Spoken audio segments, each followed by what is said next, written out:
Audio Jungle. Audio Jungle. Audio Jungle.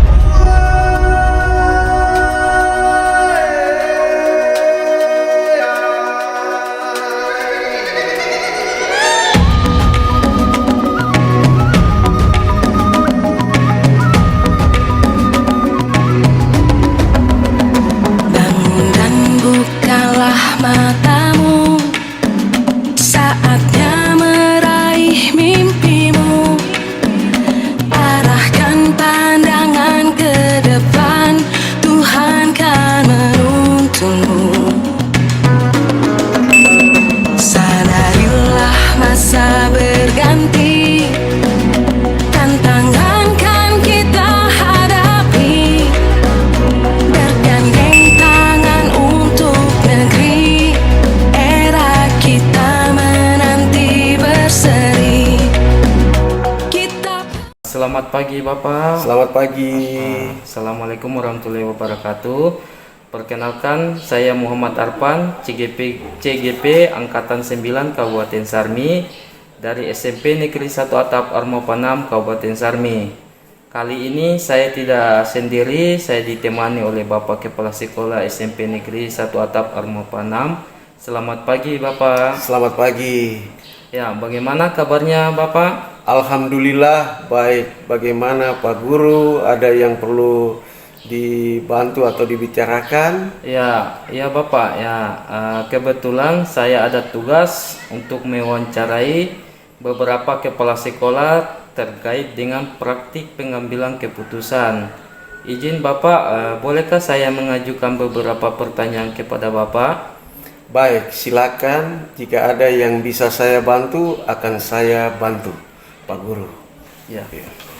Baik Bapak, jadi begini Bapak, selama ini Bapak menjadi kepala SMP Negeri 1 Atap Armopanam, apa pernah mendapatkan kasus atau masalah di mana masalah tersebut menimbulkan dilema untuk Bapak? Jika ada, boleh nggak Bapak menceritakan kepada saya beserta cara penyelesaiannya masalah tersebut? Baik Pak Guru. Banyak masalah yang kami hadapi di sekolah. Ya, yang saya dapat yaitu terkait kedisiplinan peserta didik yang masih sulit diterapkan di sekolah karena budaya lingkungan orang tua yang tidak mendukung pendidikan, sebagaimana sebagian besar orang tua meninggalkan anaknya seminggu-minggu. Ada yang pergi ke hutan, ada yang ke pantai. Ya, kalau ke hutan mereka mencari daging dan lain-lain, dan di hutan, di laut mereka mencari ikan. Juga di pantai ini itu ada ikan, ada kepiting, mereka cari, dan mereka tinggal juga berhari-hari di sana untuk melihat anak-anaknya itu kurang. Untuk membimbing mereka, untuk mau arahkan mereka untuk pendidikan itu kurang sekali. Jadi itu masalah-masalah yang saya hadapi di sekolah. Ya. Dan mereka datang ke sekolah itu biasanya terlambat masuk ke sekolah, Pak. Kalau mereka sudah datang terlambat, biasanya saya tanya, karena kita ini peserta dari kampung, dari Kaptiau, dari Suma, dari Mosdai, itu. Saya tanya, kenapa sampai terlambat? Pak Guru, saya jalan kaki. Pak Guru, saya ini punya kendaraan rusak di jalan. Jadi saya utamakan mereka yang terlambat, artinya saya tidak berikan hukuman dan lain-lain. Iya. Oke, baik Bapak. Pertanyaan pertama saya menyangkut Bapak, kasus yang Bapak ceritakan tadi. Selama ini bagaimana Bapak dapat mengidentifikasi kasus-kasus yang merupakan dilema etika atau rujukan moral? Baik Pak Guru, dari kasus yang tadi menurut saya adalah terjadi dilema etika yang ditandai dengan adanya pilihan yang sama-sama benar. Tidak ada bujukan moral dalam kasus ini. Ah, karena tidak ada pelanggaran hukum yang terjadi, sehingga untuk mengidentifikasi antara dilema etika dan bujukan moral perlu dilihat dari tipe kasus dan pilihan yang muncul, Pak Guru. Oke, baik Bapak. Untuk pertanyaan kedua, selama ini bagaimana Bapak menjalankan pengambilan keputusan di sekolah Bapak, terutama untuk kasus-kasus di mana ada dua kepentingan yang sama-sama benar atau sama-sama mengandung nilai kebajikan? Baik, Pak Guru. Selama ini dalam menjalankan pengambilan keputusan harus dimusyawarahkan dulu. Ya, kita di sekolah ini ada guru, ada wali kelas, ada komite. Kita harus bersama-sama kumpul dan menyelesaikan keputusan kasus yang kita mau angkat itu. Ya. Oke, baik Bapak. Langkah-langkah atau prosedur seperti apa yang biasa Bapak lakukan selama ini? Baik, langkah-langkah atau prosedur yang biasa yang saya lakukan adalah melakukan musyawarah dengan Wakasek, selanjutnya dirapatkan dengan Dewan Guru, terutama wali-wali kelas. Oke, baik Bapak. Hal-hal apa saja yang selama ini Bapak anggap efektif dalam pengambilan keputusan pada kasus-kasus dilema etika? Ya, baik. Hal yang dianggap efektif dalam pengambilan keputusan adalah adanya komunikasi dengan Wakasek, guru, komite, dan orang tua atau wali murid. Oke, baik Bapak. Kemudian hal-hal apa saja yang selama ini merupakan tantangan dalam pengambilan keputusan pada kasus-kasus dilema etika? Baik, tantangan dalam pengambilan keputusan adalah kurangnya kesadaran tentang pentingnya pendidikan dari diri peserta didik dan orang tua peserta didik. Apakah Bapak memiliki sebuah tata kala atau jadwal tertentu dalam sebuah penyelesaian kasus dilema etika? Apakah Bapak langsung menyelesaikan di tempat atau memiliki sebuah jadwal untuk menyelesaikannya? Dan bentuk atau prosedur seperti apa yang Bapak jalankan? Baik Pak Guru, kami di sekolah ini tidak ada jadwal khusus dalam menyelesaikan kasus dilema etika karena langsung melakukan koordinasi dengan pihak terkait seperti peserta didik, orang tua murid, dengan Bapak Ibu Guru, wali-wali kelas. Oke, baik Bapak. Tidak terasa sudah di pertanyaan yang ketujuh. Adakah seseorang atau faktor-faktor apa yang selama ini mempermudah atau membantu Bapak dalam pengambilan keputusan dalam kasus-kasus dilema etika? Baik, ada Pak Guru. Jadi para Wakasek, guru dan komite yang selama ini membantu saya dalam pengambilan keputusan dilema etika. Jadi kita di dalam sekolah ini kita saling kerjasama untuk menyelesaikan satu masalah. Terima kasih Pak Guru. Oke, baik Bapak.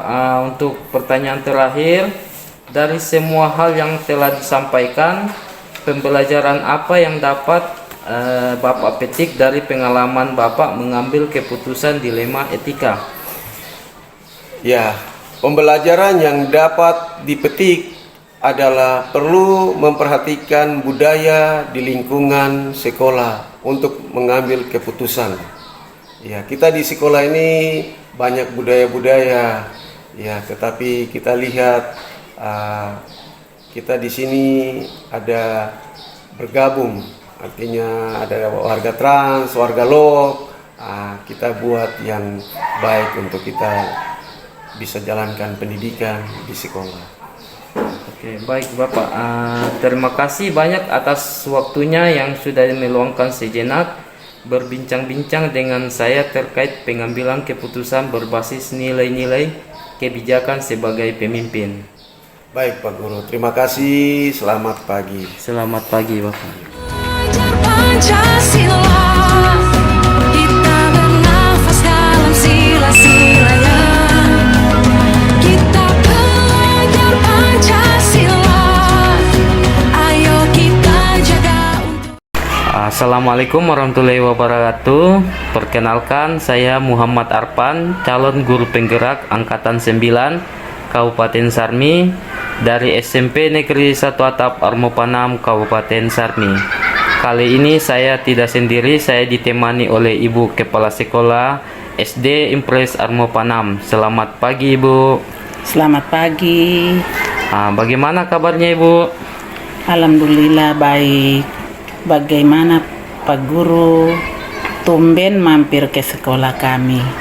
Ada keperluan apa? Ya Pak? Ya ini Bu, kebetulan saya ada tugas untuk mewawancarai beberapa kepala sekolah terkait dengan praktik pengambilan keputusan.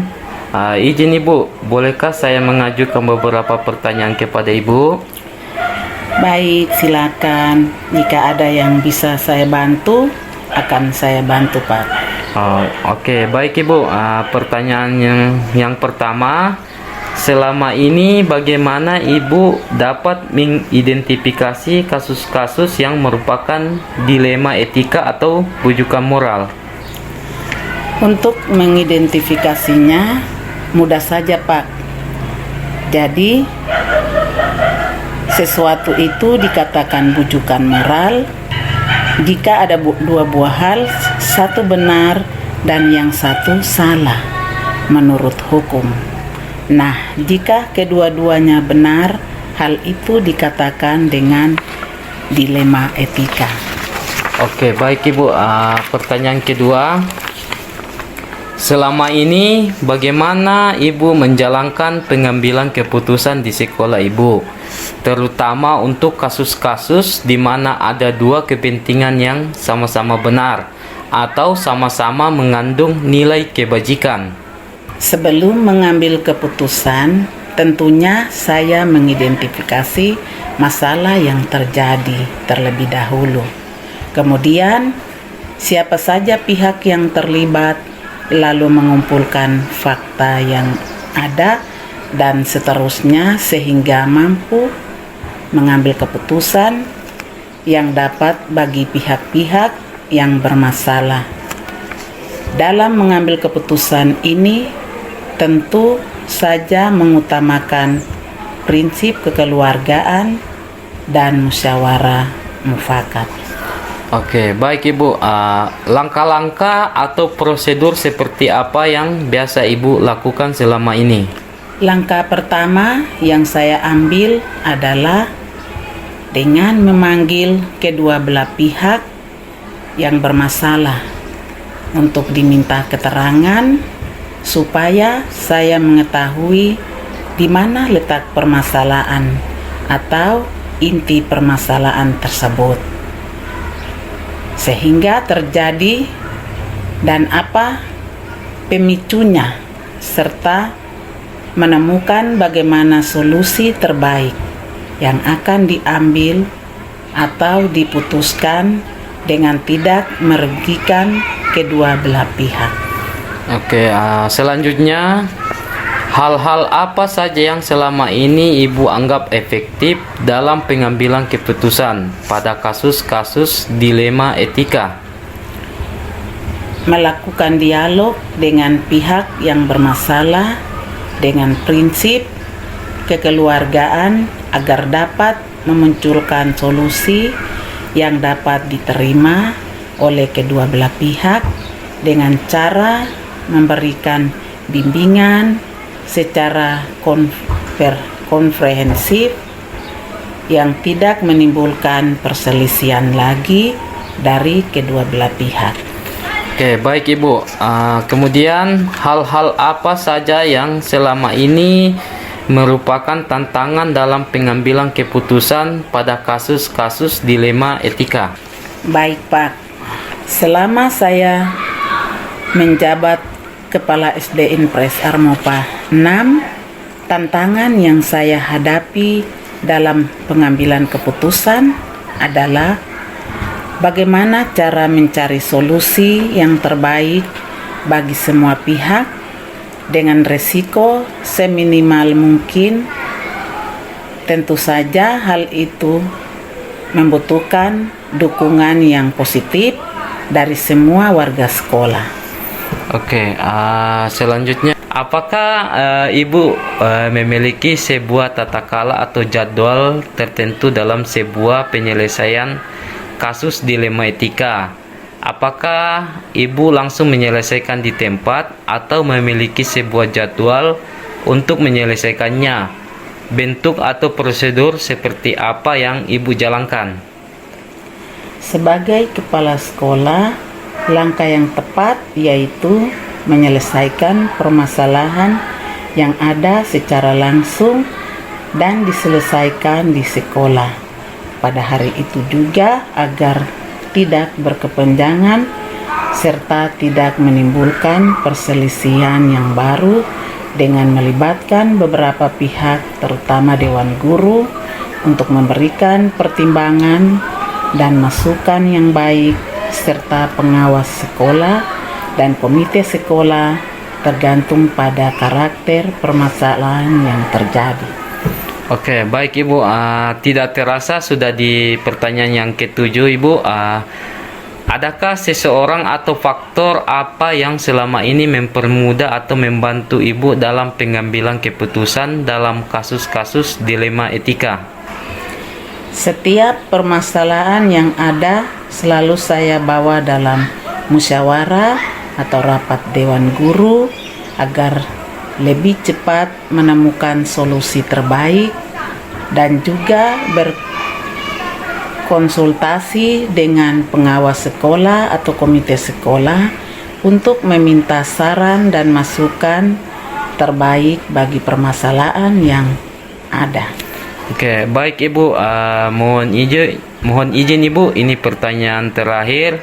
Dari semua hal yang telah disampaikan, pembelajaran apa yang dapat Ibu petik dari pengalaman Ibu mengambil keputusan dilema etika? Sebagai pemimpin di sekolah kami, dalam pengambilan keputusan apapun harus berdasarkan kesepakatan bersama yang dihasilkan dari musyawarah mufakat, serta membiasakan diri untuk bertanggung jawab atas setiap keputusan yang telah ditentukan, karena bekerja sebagai tim lebih ringan dalam menyelesaikan permasalahan daripada bekerja sendiri-sendiri. Selain itu, komunikasi yang baik pada setiap elemen warga sekolah juga sangat menentukan cepat lambatnya penyelesaian masalah yang ada. Oke, baik Ibu. Terima kasih banyak atas waktunya yang sudah meluangkan sejenak berbincang-bincang dengan saya terkait pengambilan keputusan berbasis nilai-nilai kebijakan sebagai pemimpin. Makasih banyak lagi Ibu. Sama-sama Pak Guru. Indonesia bersatu dan